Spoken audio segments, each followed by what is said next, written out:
শরীয়তপুর জেলার জাজিরা উপজেলার পালেরচর বাজার সংলগ্ন এলাকা। এখানে বহুল আলোচিত পদ্মা নদীর ডান তীর রক্ষা বাঁধ নির্মাণ প্রকল্পের কাজ চলছে। প্রকল্পের কাজের অংশ হিসেবে খনন করা মাটি রাখা হয়েছে চরজুড়ে। এই মাটি নিলামে বিক্রির কথা থাকলেও তা অবৈধভাবে বিক্রি করছে একটি চক্র, আর এভাবে হাতিয়ে নিচ্ছে লাখ লাখ টাকা। জানা গেছে, প্রকল্পের ঠিকাদারের লোকজন ও স্থানীয় কতিপয় প্রভাবশালীদের যোগ সাজশে প্রকল্পের মাটি বিক্রির কাজ করছে চক্রটি।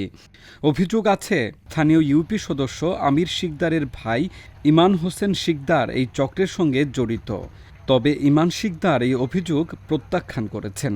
যেমন মাটি সরাইতে হবে, আপনারা মাটি নিয়ে কই নিয়ে রাখেন, এটা গৃহস্থই বাধা দেয়। গৃহস্থই কইছে আপনারা মাটি নিয়ে সরান, আমাকে তো কাজ করতে হবে, আমাকে 175 ফিট গদ করতে হবে। 75 গদের মধ্যে আমরা পাথর ফালামু, মাটি ফালামু, বস্তা ফালামু, আপনারা মাটি নিয়ে সরান, কে কই সরাবেন সরান। এই চক্রের ভয়ে স্থানীয়রা মুখ খুলতে সাহস পায় না।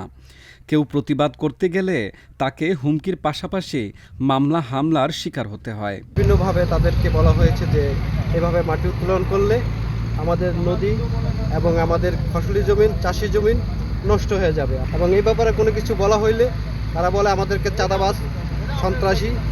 তবে প্রকল্পের ঠিকাদারের ম্যানেজার রবিউল ইসলাম জাকিরের দাবি, তারা কেউ মাটি বিক্রির সঙ্গে জড়িত নয়।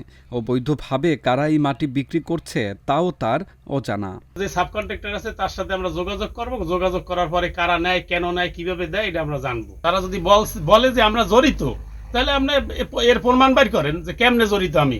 অবৈধভাবে কাটা মাটি পাচার হয়ে নানা জায়গায় বিক্রি হচ্ছে, এমনকি স্থানীয় বাজারেও। স্থানীয় সূত্রে জানা গেছে, ট্রাক প্রতি 1700 থেকে 2000 টাকা দামে মাটি বিক্রি হচ্ছে। বেরি বাঁধের যেই কাজটা যে আয়াতে আছে তার বাইরে কিছু মাটি কাটা হতেছে। দুদিন থেকে যেন আমরা মাটি কাটছি, তো যেন কয় যে মাদ্রাসায় মাদ্রাসায় দেয় যেন মাটি, এটাই জানি আপনারা। আমরা তো গাড়ির লোকে যাই না, আমরা এখানে লোড করে খালি দিই। এদিকে শরীয়তপুর পানি উন্নয়ন বোর্ডের নির্বাহী প্রকৌশলী জানান, মাটি বিক্রির দায়িত্ব স্থানীয় উপজেলা নির্বাহী কর্মকর্তার। আমরা তো সরাসরি নিলাম করি না।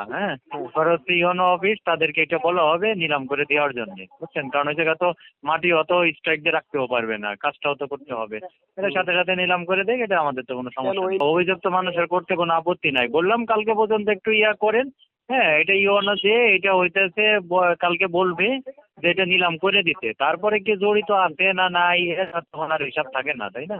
শরীয়তপুরের উপজেলা নির্বাহী কর্মকর্তা জানান, তিনি বিষয়টি অবগত হয়েছেন এবং মাটি বিক্রির বিরুদ্ধে ব্যবস্থা নেওয়ার জন্য আলোচনা করছেন।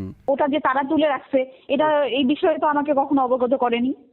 নিলামে করতে হবে এইটা শুধু জানিয়েছিলেন, এবং ওনার প্রতিনিধি আমার সাথে দেখা করবেন, কিন্তু এখনো পর্যন্ত কেউ দেখা করে নাই। তুলে রাখলে তো নিয়ে যাবেই। হ্যাঁ, যদি পাহারা বিহীন ভাবে মাটি ফেলে রাখে, তার মানে এখানে তাদের সাথে মানে চুক্তি আছে হয়তোবা।